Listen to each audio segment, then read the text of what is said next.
Hello, my name is Tony McCammon, the Yard Professor, and this is my first YouTube channel video, episode 1. Really excited to share some of my knowledge with you to help you have some green thumbs.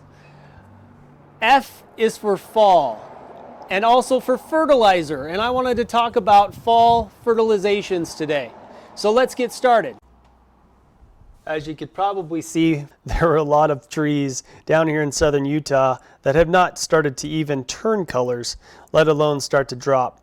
Down here in southern Utah, yes, today is 90 degrees, but it is technically still the first day of fall. And as I think about a lot of my friends up in the northern parts of the Intermountain West, things have already started to change, and the first frost is well on its way.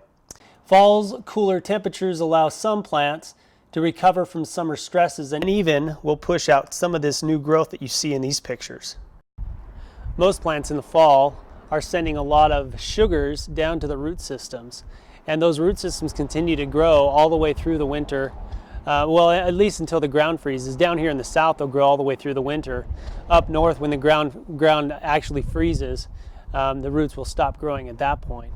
So anything that we can add into the soil that's going to help those roots mature and help those roots with storage, those are going to be really beneficial to our plants in the long run, season after season after season.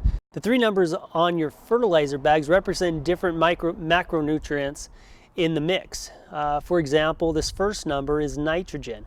10% of this bag's weight is nitrogen. The second represents phosphorus, and the third represents potassium.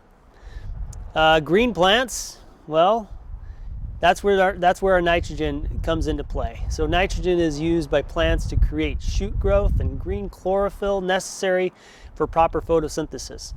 If you want beautiful flowers and lots of roots, that's our middle number. That middle number this fall is really critical.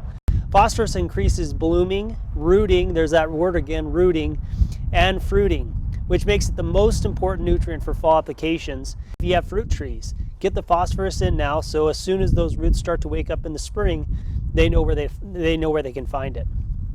The last number, potassium. Potassium is a stress balancer for plants. It helps with water retention and overall leaf health. With all of what I have said, here's the part that you want to listen to, because these are the fall recommendations that are going to make your yard look awesome. First, not all plants need nitrogen. These type of plants, these evergreens, the boxwood, pines, that has green leaves right now. And anything that's green right now can use a little shot of nitrogen.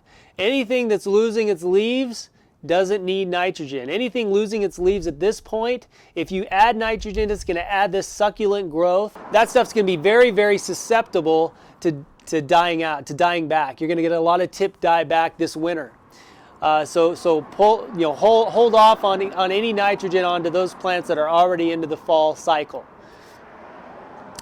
Now, with everything I've said, grass is a completely different animal. If you really love your lawn and you want to have a nice healthy lawn, then now is the best time. All the agronomists agree, now is the best time to add your nitrogen. And so 1 pound per 1,000 square feet of nitrogen just gonna make that grass explode. And think about this, your grass, its root system, most grasses right now are putting on a ton of rhizome growth. As the soil cools, as the plants send those carbohydrates down to the root system, it develops into a very thick lawn through those rhizomes. Whether it's rhizomatous tall fescue or Kentucky bluegrass, it's really important that we look at nitrogen sources and phosphorus sources this fall, every fall, in our landscapes. Yard Professor wishes to thank its sponsors, Bloom Horticulture Specialists and Snake River Earth Arts Institute. Please like and share this video if it was any help to you. It might be help to somebody else. If you'd like to be a Yard Professor sponsor, please subscribe and message me. Please subscribe, and thanks for growing with us.